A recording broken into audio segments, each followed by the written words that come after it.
হয়, আজি মই ৰাইজৰ মাজত নিজকে এনেকৈ পাই ধন্য মানিছোঁ আৰু ৰাইজৰ সহায় সহযোগিতাতে আজি এইখিনিলৈ মোক আগবঢ়াই দিছে।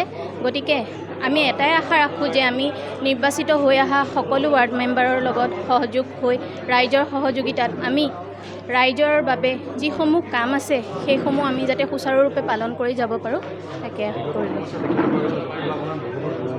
হয় আৰু আৱৰ্জনাৰে ভৰি পৰিছে, যাৰ ফলত এগৰাকী সদস্যই যোৱাকালি নিজৰ ব্যক্তিগত হিচাপে চাফা কৰিছে। গতিকে আপুনি যি পণ ল'ব, কেনেকুৱা ধৰণৰ পণ ল'ব? হয়, আমি সদায় দুৰ্নীতিমুক্তভাৱে কাম কৰিবলৈ চেষ্টা কৰিম।